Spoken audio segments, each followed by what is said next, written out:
Hello bright people, welcome back di my channel Pak Hayang Reward. Terima kasih teman-teman sudah setia di channel saya ini, di channel Pak Hayang Reward, menceritakan berbagai semua cerita-cerita horor yang ada di dunia ini. Oke bright people, kali ini kita akan membahas ya tempat-tempat atau kejadian-kejadian yang lebih mengerikan daripada film, dan ini memang kenyataan ya teman-teman. Jadi ada beberapa kasus yang menurut saya ini cukup menyeramkan ya.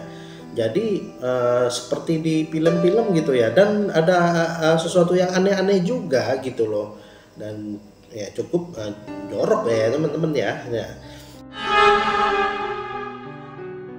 Yang pertama yaitu mayat di bawah ranjang teman-teman. Kejadian ini tepatnya di Amerika Serikat pada tahun 2003. Memang pada tahun 2003 tersebut di daerah Florida, New Jersey dan lain-lain di sekitar di Amerika tersebut ya, banyak ditemukan jasad ya atau korban-korban ya yang ditemukan di bawah ranjang hotel teman-teman. Nah, jadi ini salah satu ceritanya pada tahun 2003 itu ada tamu yang menginap di Hotel Capri ya teman-teman di Amerika Serikat pada saat itu teman-teman. Nah, jadi dia menginap di situ dan di kamarnya itu tercium. Jadi tercium bau yang tidak mengenakan ya. Nah, jadi dibuka jendela, terus diberi pewangian-pewangian, namun bau aneh itu tidak bisa hilang ya teman-teman. Nah, pada saat dia check out, nah, jadi pembersih dari cleaning service hotel itu membersihkan tempat tidur yang dia inapi itu, dan ternyata teman-teman telah ditemukan sesosok korban yang di bawah ranjang tersebut yang berbau busuk ya teman-teman. Nah, itu kejadian yang cukup mengerikan juga. Jadi banyak yang kejadian-kejadian seperti itu pada tahun 2003 itu di Amerika Serikat ya teman-teman. Jadi kasus-kasus ya mungkin ya penghilangan nyawa orang atau lain-lain ya. Jadi korbannya di bawah ranjang hotel banyak ya teman-teman. Mungkin ada sekitar 5 sampai 10 kasus. Nah, jadi anehnya kenapa ya orang itu mau nginap di situ gitu loh, sudah tahu bau ya, tapi mungkin dia menyangka baunya itu tidak terlalu ini ya, mungkin tercampur sudah parfum ya itu ya, mungkin ya teman-teman ya. Nah, itu kasus yang pertama teman-teman. Dan selanjutnya yaitu kasus yang kedua teman-teman. Nah, jadi ini telepon dari akhirat. Kenapa telepon dari akhirat? Nah, karena keluarganya ditelepon oleh orang yang sudah meninggal selama 12 jam teman-teman ya. Jadi ini pada tanggal 12 September tahun 2008 teman-teman telah terjadi kecelakaan kereta yang ada di Amerika Serikat ya. Ini penumpangnya, salah satu penumpangnya yaitu Charlie. Jadi Charlie ini berangkat ke LA ya, Los Angeles, untuk mewawancarai pekerjaan yang barunya. Nah, pada saat itu terjadilah kecelakaan antara kereta dan kereta ya teman-teman. Jadi masinis itu tidak melihat rambu-rambu, dan itu dari arah berlawanan ada kereta pembawa barang teman-teman. Nah, itu dia mengalami kecelakaan di situ teman-teman. Nah, anehnya teman-teman, dia ini kan mempunyai pacar ya teman-teman. Jadi menunggulah pacarnya ini di daerah sana, di daerah LA itu, menuju ke stasiun. Dan ternyata setelah dia mendengar radio itu dia kaget ya teman-teman, ternyata pacarnya si Charlie ini ternyata mengalami kecelakaan. Nah, setelah kejadian tersebut ibu, adik, ayahnya dari Charlie ini ditelepon teman-teman. Jadi ditelepon, siapa yang telepon? Jadi Charlie sendiri, nomor telepon HP-nya Charlie tersebut menelpon orang itu.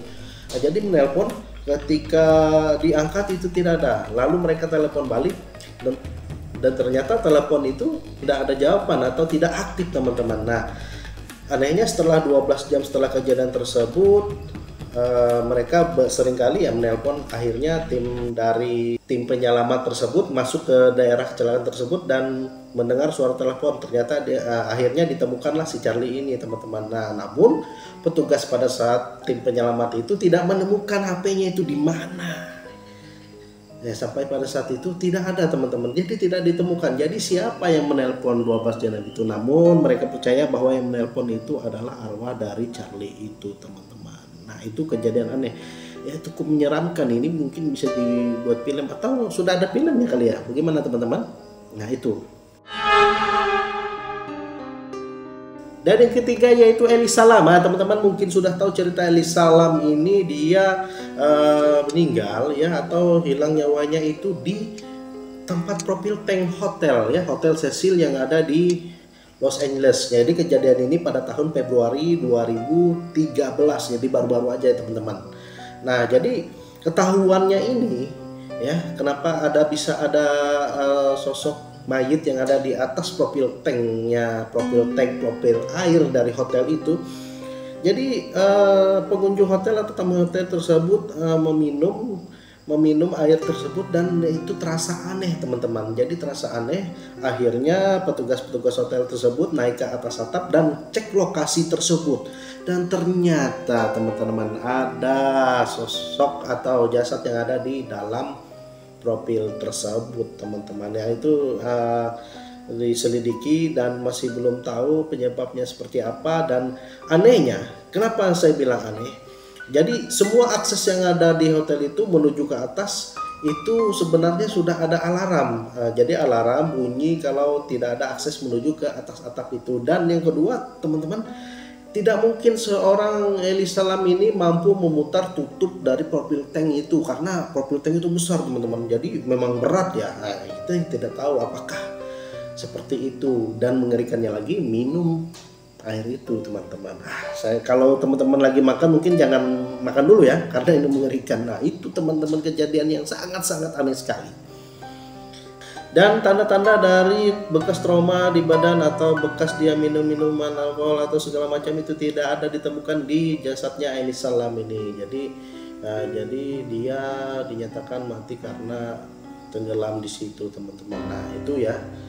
Nah itu 3 saja, mungkin banyak teman-teman. Next kita lanjut lagi. Cuman 3 cerita itu yang menurut saya yang tidak masuk akal, yang mengerikan juga menurut saya ya teman-teman. Ada minum air ya direndam mayit, nah gimana rasanya? Yang kedua tidur bersama mayit juga di bawah ranjang. Dan yang kedua tadi telepon dari akhirat, mengerikan ya. Tapi memang kenyataannya ya seperti inilah hidup di dunia ini ya teman-teman. Oke brave people, terima kasih teman-teman sudah menonton ya. Mungkin next video kita akan bahas cerita-cerita yang lebih menyeramkan dan unik ya teman-teman. Oke, saya tim Hayat Riwo, terima kasih, see you in the next video.